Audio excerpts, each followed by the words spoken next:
Cette semaine, vraiment, j'ai prié et j'ai relu les textes que nous avons lus dimanche dernier, même le dimanche d'avant, et même le mardi aussi. Mais j'ai été touché de ce que le pasteur avait dit, la souveraineté de Dieu. Que Dieu est souverain, qu'il voit tout, il connaît tout. Mais il y a des choses des fois que Dieu permet, ce n'est pas pour notre malheur, mais il le permet pour que nous soyons boostés, pour que nous puissions nous lever et le chercher. Il veut que nous soyons des hommes et des femmes de prière. Il veut que nous ne soyons pas ceux-là. Oui, c'est une question d'habitude. Ah oui, c'est toujours comme ça. Non. Chez notre Dieu, il n'y a pas question d'habitude. Il n'y a pas question d'habitude. Il est vivant. Et nous devons mener cette vie-là de chrétiens, cette vie d'enfants de Dieu. Nous ne pouvons pas nous lasser. Non, pas du tout. Au contraire, chaque jour, nous devons nous tenir devant notre Seigneur. Lui dire, Seigneur, tu es notre Dieu. Nous croyons que tu es là, tu es avec nous. Et c'est toi qui nous fais réussir. Alléluia. Alléluia. Voilà pourquoi je vais lire encore vraiment ce texte de Pierre. Chapitre 2, à partir du verset 19.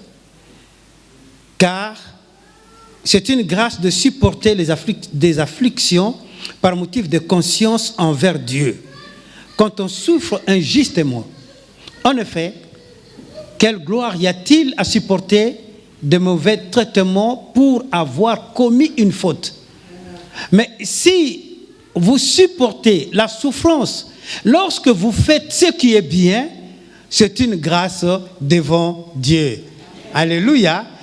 Et c'est cela que vous avez été appelés, parce que Christ aussi a souffert pour vous, vous laissant un exemple, afin que vous suiviez ses traces. Lui qui n'a point commis de péché, et dans la bouche duquel il ne s'est produit il ne s'est point trouvé de fraude.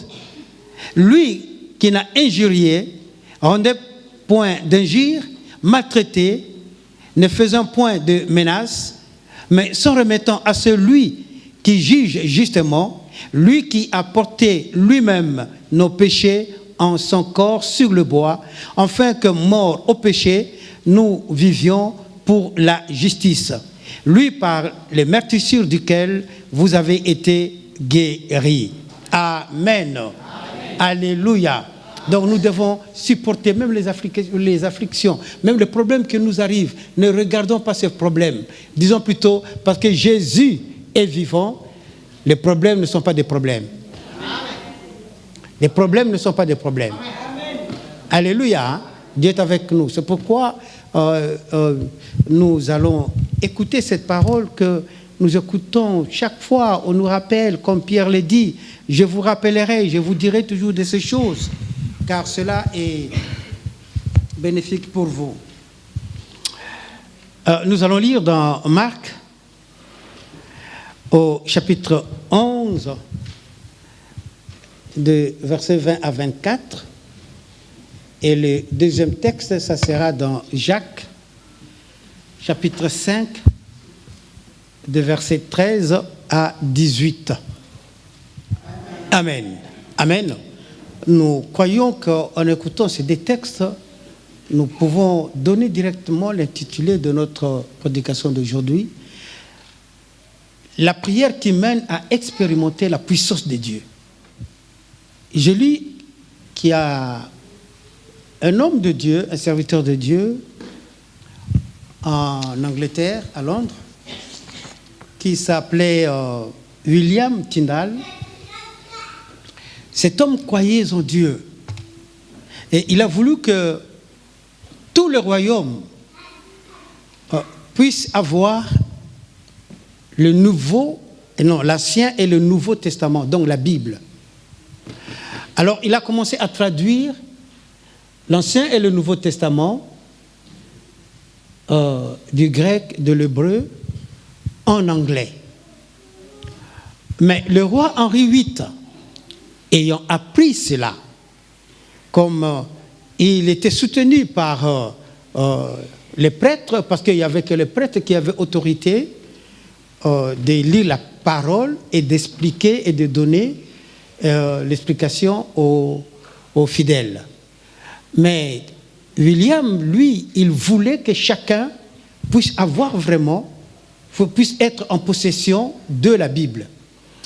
Et le roi a envoyé un espion qui est allé le voir, et cet espion l'a accusé, on l'a arrêté, on l'a martyrisé, il était mis au bûcher, et vous voyez quelle mort cette personne a subi.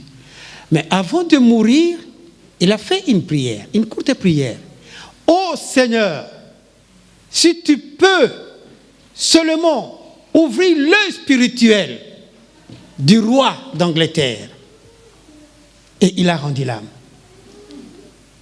Et cette parole, puisqu'il a proclamé, cette parole continuait. Jusqu'à ce que est arrivé le roi King James. Et quand le roi King et James est arrivé, il a ordonné, lui maintenant, le roi maintenant, qui ordonne de traduire la Bible. Dans la version que nous voyons, la Bible King James. Amen. Donc la prière de cette personne, vraiment, a continué, le corps a continué, jusqu'à ce que Dieu a accompli la parole de cette personne. Alléluia. Donc si nous aussi, nous croyons que notre Dieu est avec nous, mon frère, ma soeur, prions en demandant à notre Seigneur, lui qui donne à toute personne qui croit en lui, il nous répondra. Amen. Donc nous ne devons pas nous focaliser seulement devant un problème. Il y a des problèmes. Non, pas du tout. Quand le monde dit qu'il y a problème, c'est qu'il n'y a pas de problème. Parce que Jésus a tout accompli. Amen. Jésus a tout accompli. Donc, ne soyons pas troublés quand il y a des problèmes. Non, pas du tout. Regardons notre Seigneur Jésus-Christ. Un autre exemple que je vais donner, c'était aux États-Unis.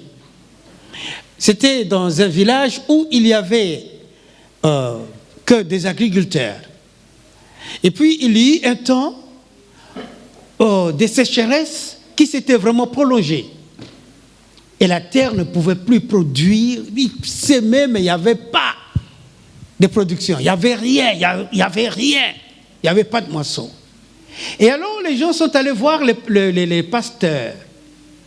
Ils ont dit, mais écoute, vous, priez au moins le Seigneur, notre Dieu, afin qu'il fasse pleuvoir. Alléluia. Et l'église se sont réunis, ils ont commencé à prier. Mais leur prière était la prière de chaque jour d'habitude. Ah oui, viens, on va prier. Ah vraiment, hein? Qu'est-ce que toi tu penses? Vraiment, il faut que Dieu vraiment fasse pleuvoir. Oh Dieu, fais pleuvoir, fais... Mais on nous parle d'une jeune fille qui, on la voyait toujours assise à côté. Mais en regardant cette fille, on voyait comme si elle était lumineuse. Elle était là, comme s'il y avait une présence angélique en elle. Et cette fille disait toujours, Seigneur, je crois qu'il va pleuvoir. Je crois que tu feras pleuvoir. Je crois, Seigneur, c'est pourquoi je te remercie.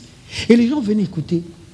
Mais elle ne répète que ça, qu'elle croit que Dieu, alléluia, va donner la pluie. Mais les autres étaient là, Seigneur, regardez-nous, regardez, Seigneur, ce que nous faisons, regardez. Mais elle était là, Seigneur. Je crois qu'au nom de Jésus-Christ, nous aurons la pluie. Je crois que nous aurons la pluie. Et maintenant, la question qu'on peut poser. Nous alors, quel est notre état spirituel quand nous prions?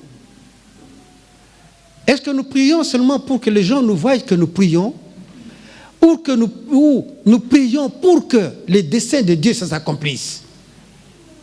Nous prions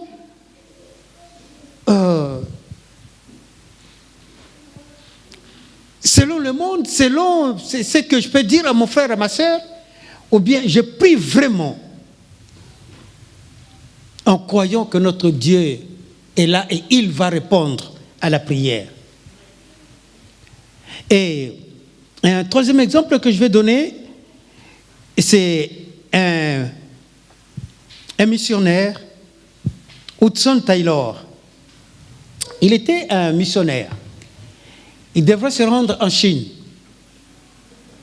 Mais le commandant du bateau, il a pris une autre direction.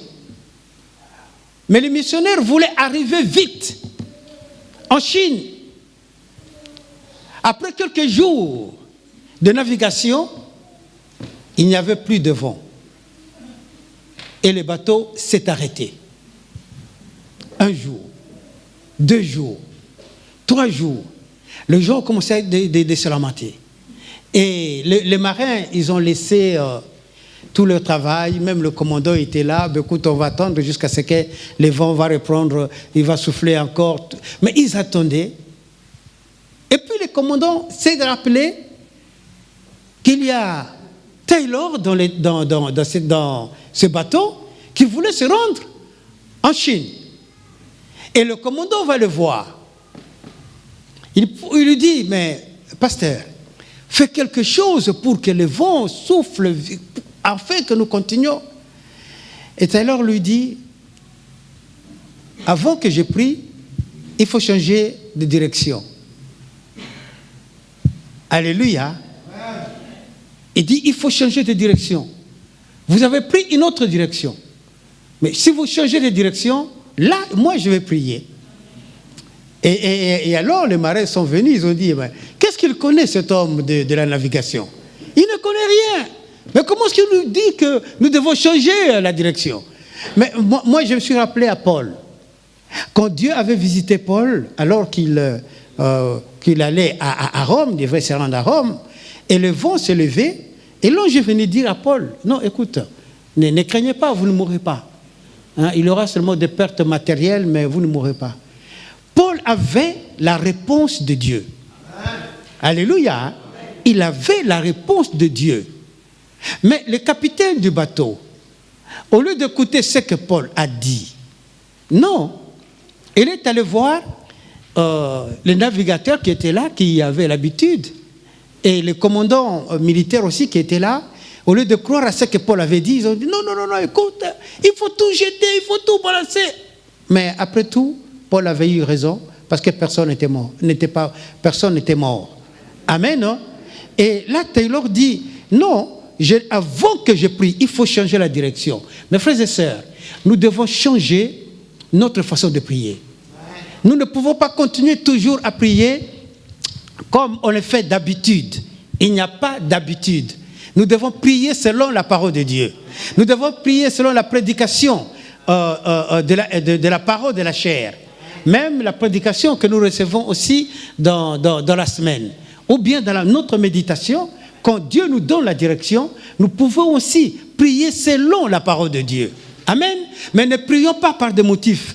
Ne prions pas parce que il y a un problème. Donc, Seigneur, tu vois, celui-là fait comme ça. Moi, je veux ça. Moi, je voulais ça. Non, pas du tout. Notre Dieu est celui qui juge justement.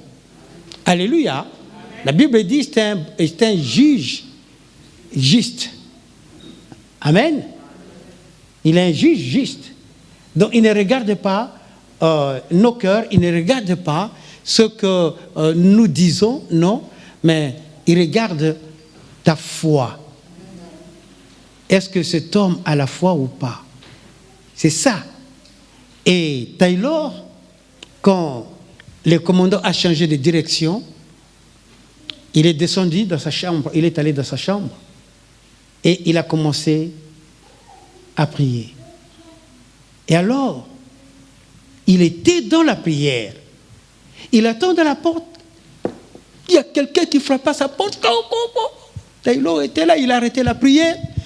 Et il voit le capitaine qui lui dit, mais tu continues toujours à prier. Il dit, mais oui, mais j'ai prié parce que vous m'avez demandé de prier. Il dit, mais le vent souffle trop fort. Alors, tu dois arrêter de prier. Amen. Tu dois arrêter de prier. Donc, nous devons, mes frères et sœurs, être des gens qui s'unissent pour prier. Pour prier, demander au Seigneur de nous donner la direction. Alléluia. De nous donner la direction, sa direction, pas ma direction, pas ce que moi je veux faire. Mais Seigneur, que veux-tu que je fasse? Que veux-tu que je fasse? C'est ici que j'ai relevé quelques versets que nous lirons ensemble.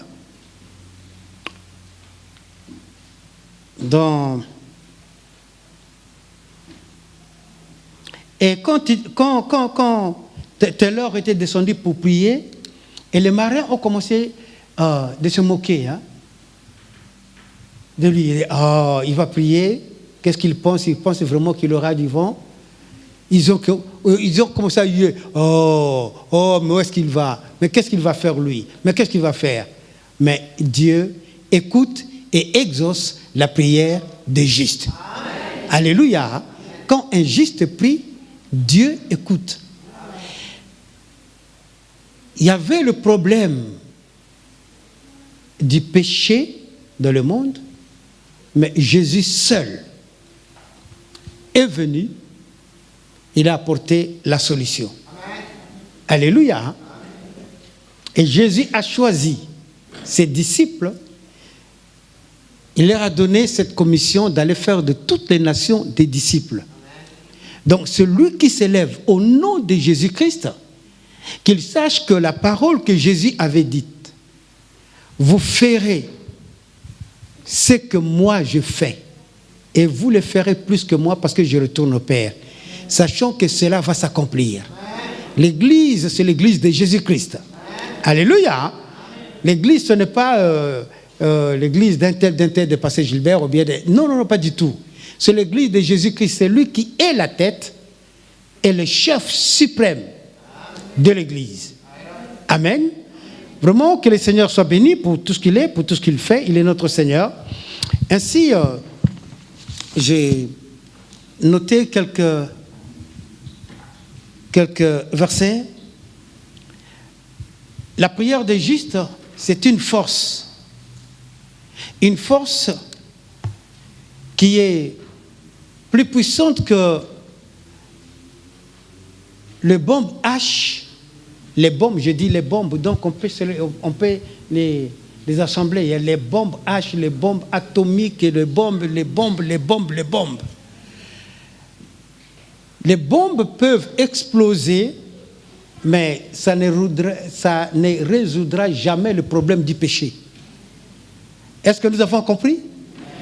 On peut lancer des bombes, mais le problème du péché ne sera jamais résolu. Il n'y a que Jésus qui a résolu le problème du péché. Amen.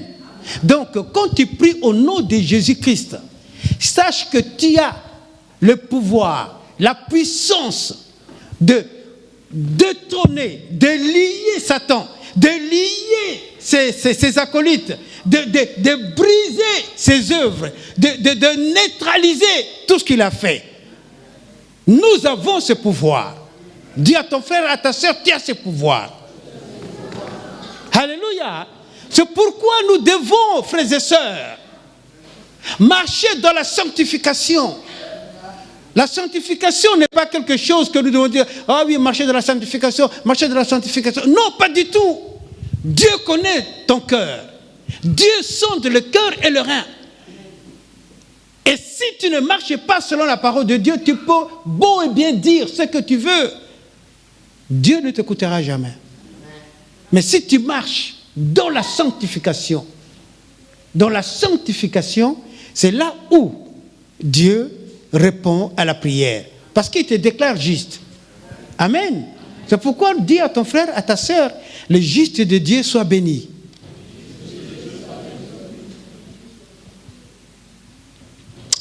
Alléluia.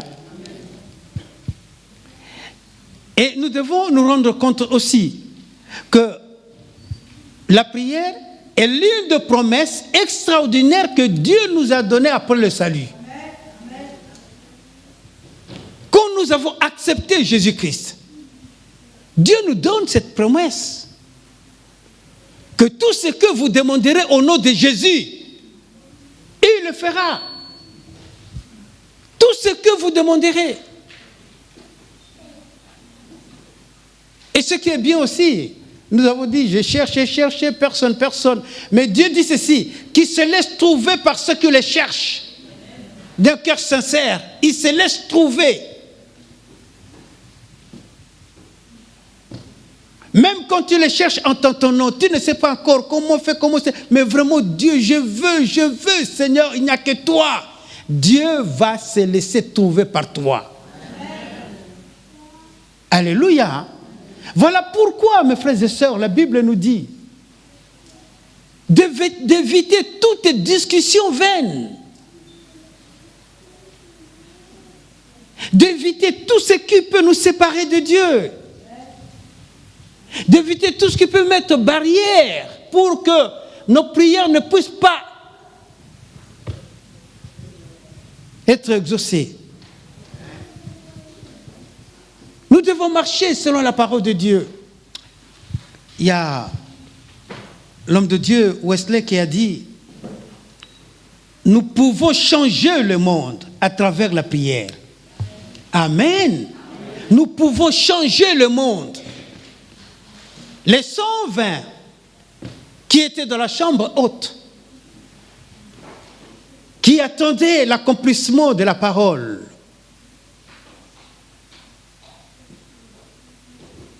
la Bible nous dit, au commencement était la parole, et la parole était avec Dieu, la parole était Dieu.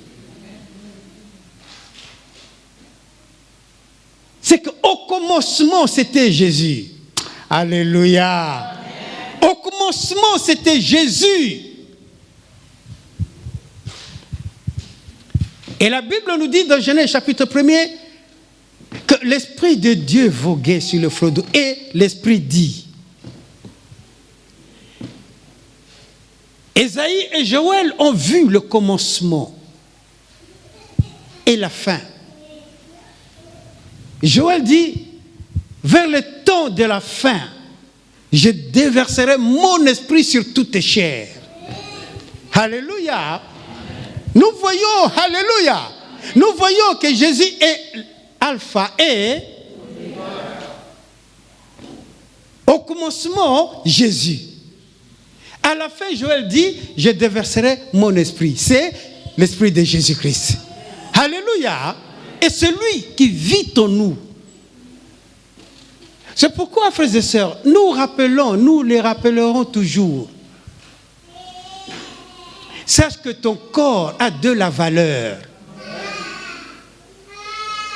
Si vraiment tu as accepté Jésus-Christ, puisque tu as accepté Jésus, le Saint-Esprit habite en toi.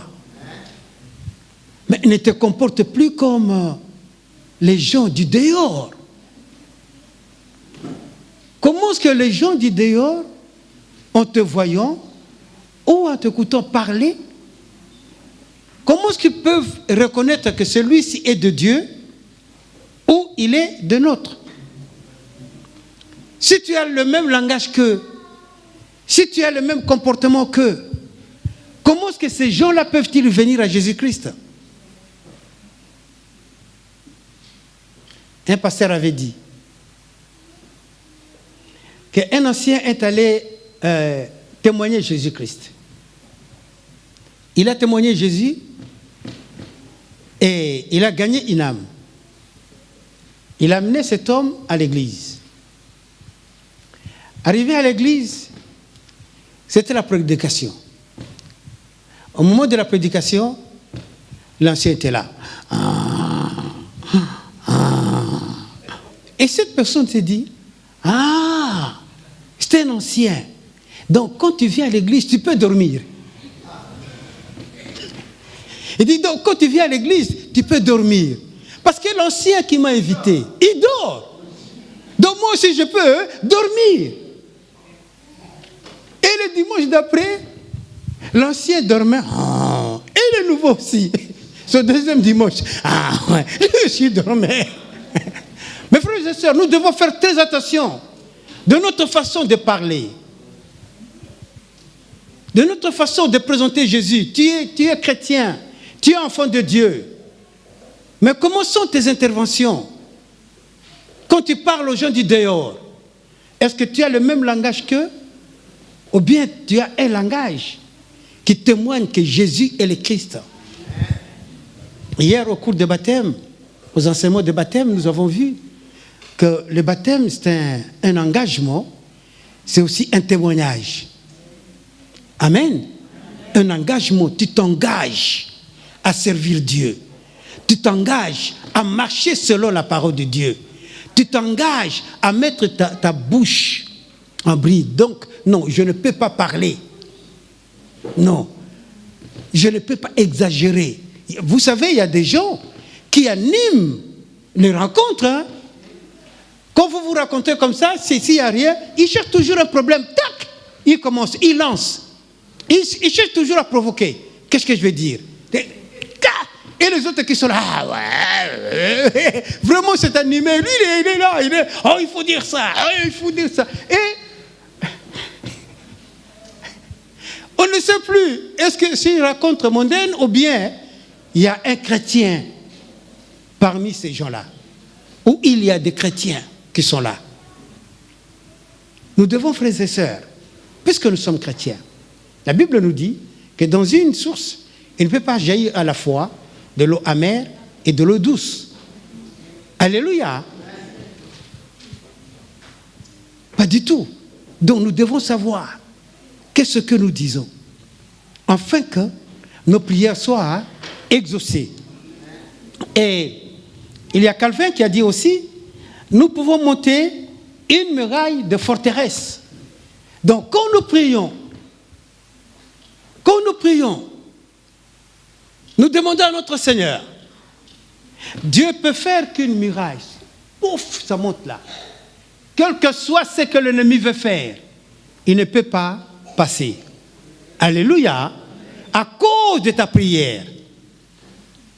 À cause de ta prière. La prière ne doit pas seulement être une prière personnelle, non. La prière d'intercession, c'est que tu intercèdes pour les autres. Amen. Tu ne vois pas ton problème, mais tu vois les autres. Amen. Tu vois ces âmes que le diable conduit à la mort. Amen. Notre Dieu est le lion de la tribu de Juda. L'église, c'est la lionne. Et nous sommes des lionceaux. Alléluia. Amen. Nous sommes des lionceaux. Nous sommes là pour aller sauver ceux qu'on amène à l'abattoir. Alléluia. Jésus a déjà fait son travail. L'église est là. Mais nous sommes des lionceaux qui vont sauver ceux qu'on amène, ceux qu'on conduit à l'abattoir. Mais si nous ne le faisons pas à cause des discussions futiles, des discussions inutiles, des problèmes de foi que nous créons, qui ne servent à rien, qui ne servent pas à la gloire de Dieu. Mais comment est-ce que nous pouvons réussir? Amen. Et Jésus lui-même nous dit, alléluia, vous pouvez dire dans la prière, si vous marchez selon ma parole, si vous avez la foi, vous pouvez dire à cette montagne-là, ôte-toi de là et jette-toi dans la mer. Acclamons le Seigneur notre Dieu. La puissance de la prière. La puissance de la prière dépend de notre relation avec Dieu. Ça ne dépend pas de ma relation avec mon frère ou bien avec ma soeur. Non, pas du tout. Mais avec ma relation avec Dieu. Si je ne marche pas selon la parole de Dieu, frères et sœurs, rappelons-nous que Élie, à la montagne de Carmel, il y avait les 850 prophètes de Baal et d'Astaroth qui étaient là, en train de se flageller. Et il dit, criez encore fort, cela peut se faire que votre Dieu est en déplacement. Rappelez-le qu'il vienne. Il continue, il dit non, cela peut se faire qu'il dort. Frappez fort à sa porte, afin qu'il se réveille. Mais il n'y avait rien. Ne faisons pas des choses comme les années passées, on nous montrait à Philippines. Il y a des gens qui se faisaient clouer là. Oui, on m'a crucifié comme Jésus-Christ, mais quelle abomination. Tu te fais du tort toi-même, tu souffres toi-même. Le problème du péché, ce n'est pas toi qui as porté ça. Tu veux te faire voir, mais fais-te voir. Mais ça ne change moi, ça ne changera rien. Le péché ne sera pas ôté. Alléluia. Le péché ne sera pas ôté. Le problème du monde, c'est le problème du péché que Jésus-Christ a résolu. Alléluia. Et nous, chrétiens, nous devons le savoir. C'est pourquoi Jésus dira, je vous donne un nouveau commandement. Aimez-vous les uns et les autres. Si tu aimes ton frère, tu ne peux pas le faire du mal. Si tu aimes ta femme, tu ne peux pas la tromper. Si tu aimes ton mari, tu ne peux pas les tromper. Alléluia. Et les enfants aussi qui aiment leurs parents, ils vont mettre cette parole biblique qui dit, oui, obéis à tes parents, c'est alors que tu prolongeras ta vie sur cette terre.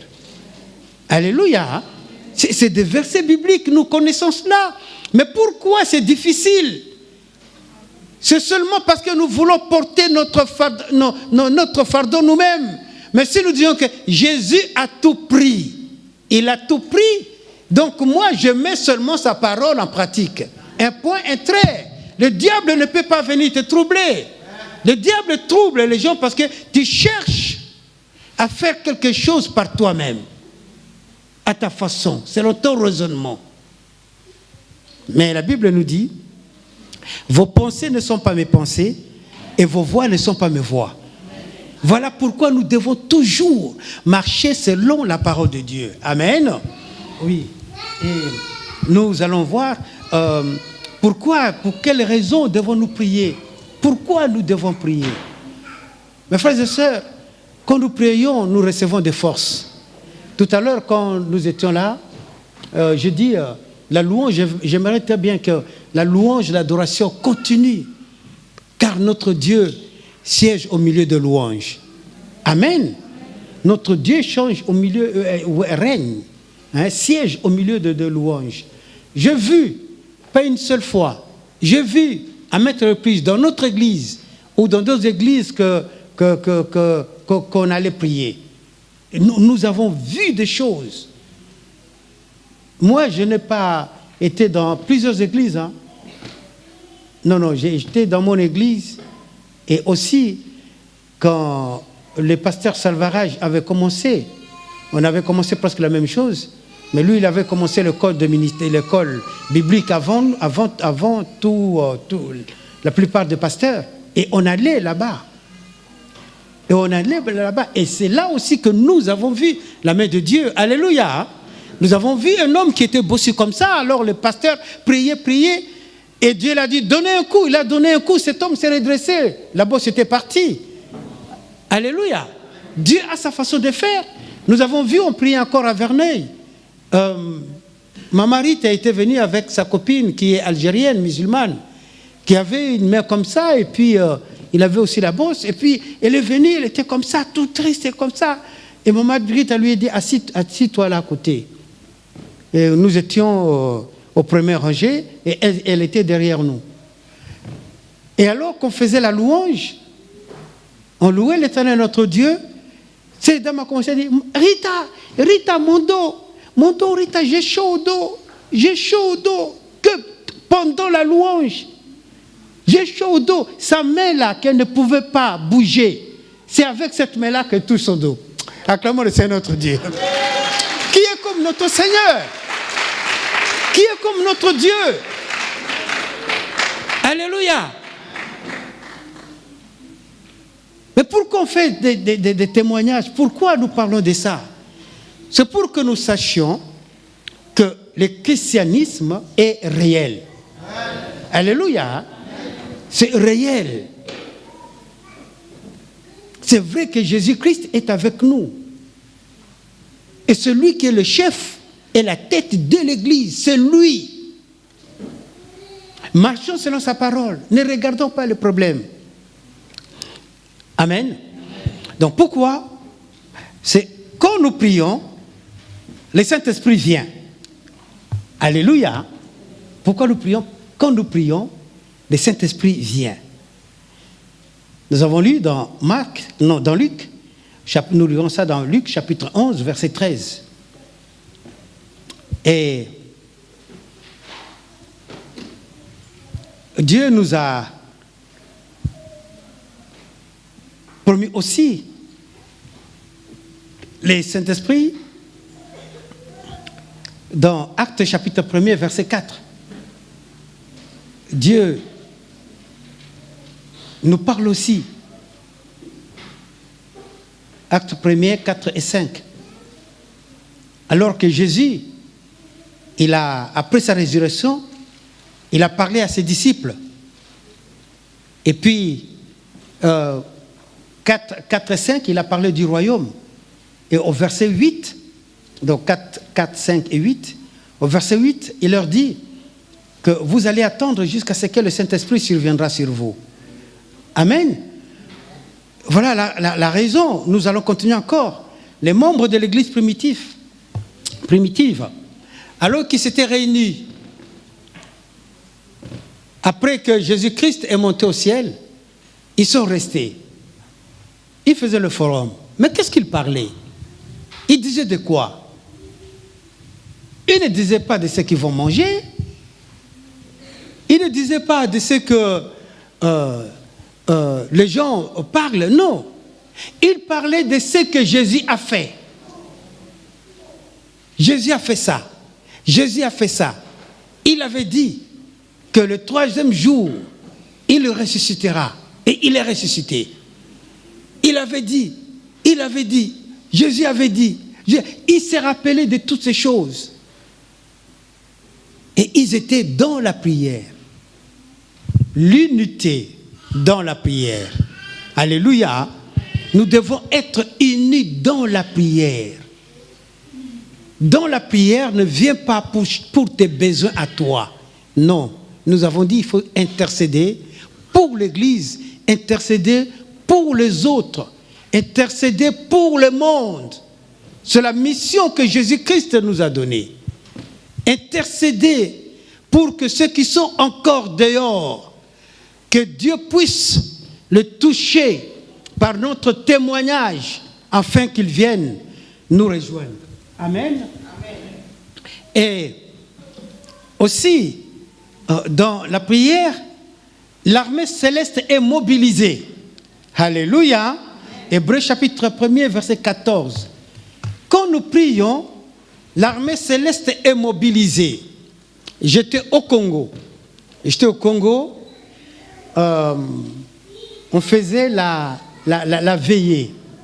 Et cette nuit-là, nous avons veillé. Amen. Et le matin, alors que je voulais prendre la voiture parce que j'habitais à Mbinza pour monter, je vois sur la rue Wangata un attroupement de gens. Des gens. C'était attroupé. Qu'est-ce qu'il y a? Un sorcier, un sorcier. Mes frères et sœurs, pour moi, c'était la première fois. C'était la première fois. Je vois une dame nue, assise comme ça. Comme ça, elle regarde. Je dis, mais pourquoi cette dame est nue comme ça? Mais c'est une sorcière. Je dis, mais comment? Mais ce n'est pas possible.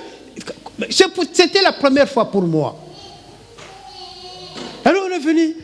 Mais madame, qu'est-ce qu'il y a? Elle était là, elle ne pouvait pas parler. Et puis, après tout, elle dit, non, moi je viens de Lubumbashi. Lubumbashi, ça fait au moins 3000 km de Kinshasa. Hein? Ouais, par là. Hein? De 2001, je viens de Lubumbashi. comment tu es venu de Lubumbashi? Je t'ai venu ensorceler ma fille. Mais quand nous sommes arrivés, il y avait du feu dans sa maison. Et nous n'avons pas pu rentrer. Et en rentrant, je suis passé par ici, il y a un feu qui était là qui m'a attiré. Et j'ai perdu tout le carburant. Hein. Le coton, il a perdu le coton. Mais je dis, l'essence. Je dis, mais c'était ma première fois de voir ça. Je dis, mais ce n'est pas possible. Comment cette personne? Je dis que quand nous prions, l'armée céleste est mobilisée. Alléluia. Pendant la nuit, nous ne savions pas. Nous étions en train de prier. Les démons qui passaient par là, ils étaient interdits de passer par là. Parce que nous étions en train de prier. Et cette femme ne pouvait pas passer. C'était la première fois que je voyais ça.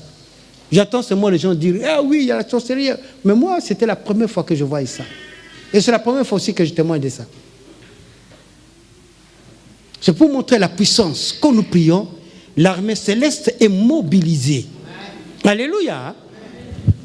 Et nous allons continuer. Ouais.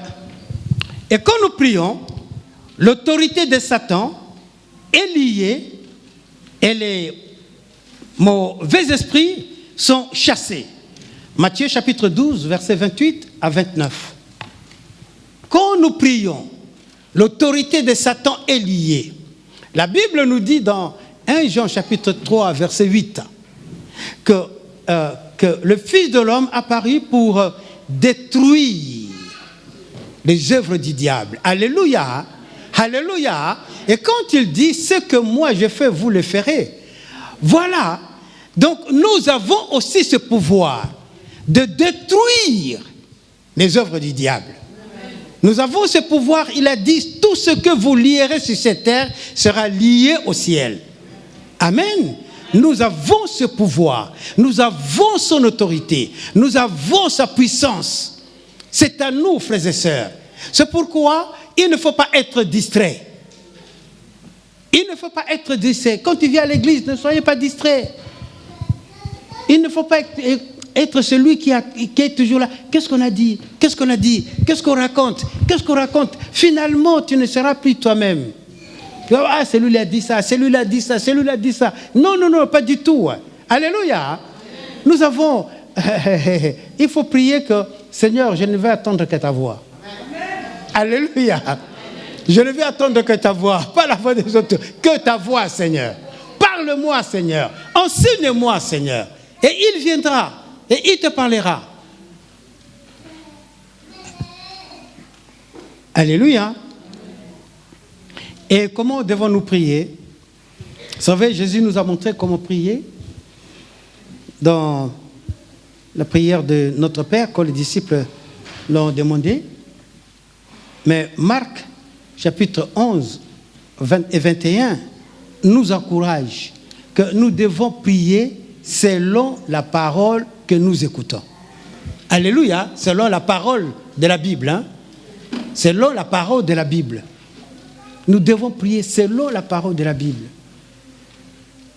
Ne priez pas, Seigneur, donne-moi la voiture, Seigneur, donne-moi, je n'ai pas de maison, Seigneur, donne-moi ça, donne-moi. Non! Tout ça, c'est les païens qui les demandent. Hein? Mais la Bible nous dit, cherchez premièrement le royaume et la justice de Dieu. Alléluia! Hein?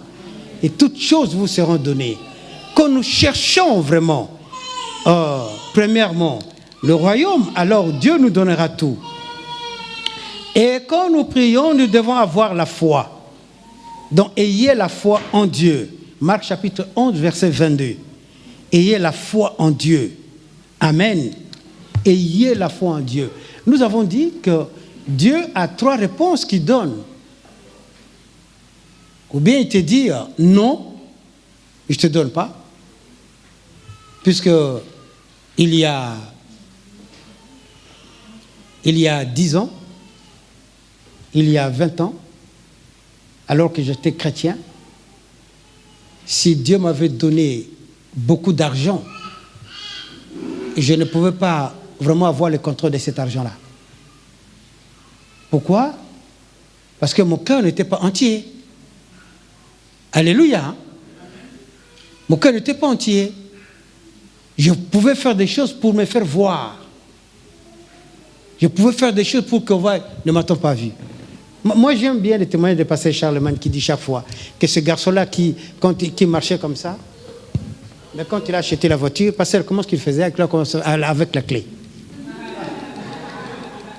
De façon que tout le monde voit que oui, j'ai maintenant la voiture. Et la prière, c'est croire en la puissance de Dieu qui étend sa main pour répondre à ta quête. Quand tu pries, il faut croire que Dieu va étendre sa main puissante. La Bible nous dit que Dieu a fait sortir Israël par son bras tendu. Alléluia. Quand il a tendu son bras, il a porté Israël. Il a fait sortir Israël. Donc nous prions parce que nous croyons que la main de Dieu se mettra à l'œuvre pour qu'il puisse faire de nous ce qu'il veut, nous placer là où il veut.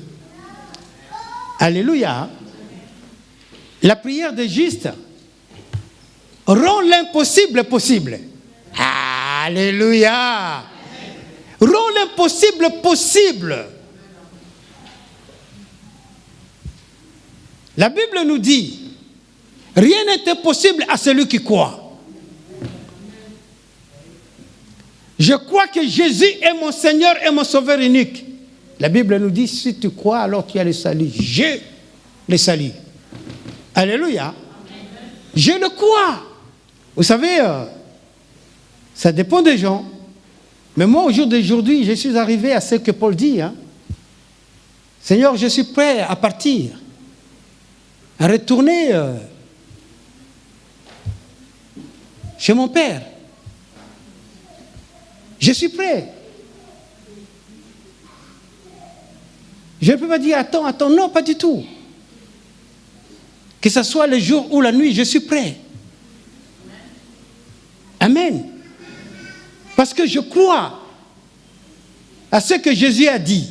Je vais vous préparer une place. Là où je suis, je viendrai vous prendre aussi. Vous serez là. Amen. Alléluia. Alors pourquoi chercherai-je seulement, Seigneur, je vais rester ici, je vais rester. Paul a dit, si je reste, c'est pour prêcher l'évangile. Amen. Alléluia. Donc Dieu nous donne encore la vie, il nous prolonge la vie pour prêcher l'évangile. C'est pourquoi nous ne pouvons pas arrêter l'évangélisation. Quel que soit ton âge, il faut témoigner Jésus-Christ. Oui, il n'y a pas de retraite. Oh, alléluia. Ouais. Alléluia. La puissance de la prière. Troisième point, la puissance de la prière. Dans Marc chapitre 11, verset 24, nous dit ceci. Tout ce que vous demanderez en priant. Donc, tout ce que vous demanderez en priant. Nous devons faire encore vraiment cet exercice pour voir que aux États-Unis, on envoie des satellites. En Russie, au Japon, en Chine, on envoie des satellites. Mais voyons, avant d'envoyer, il faut allumer d'abord le réacteur. 1, 2, 3, 4, 5, 6, 7, 8, 9, 10, c'est allumé, parti. Mais vous avez compté combien de secondes? Même avant que ça passe, ça traîne encore. Et puis, ça s'envole. Mais pour arriver à la Lune, ou bien à l'orbite proposée, ça peut faire 1 heure, 2 heures, ça tourne encore.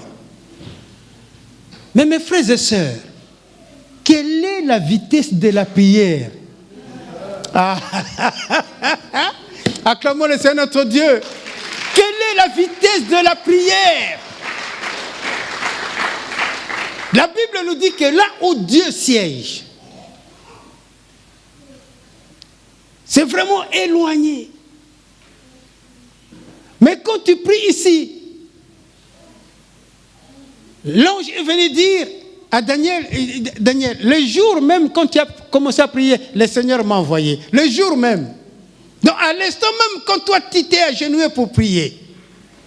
Mais quelle est la vitesse de la prière? La prière d'un juste.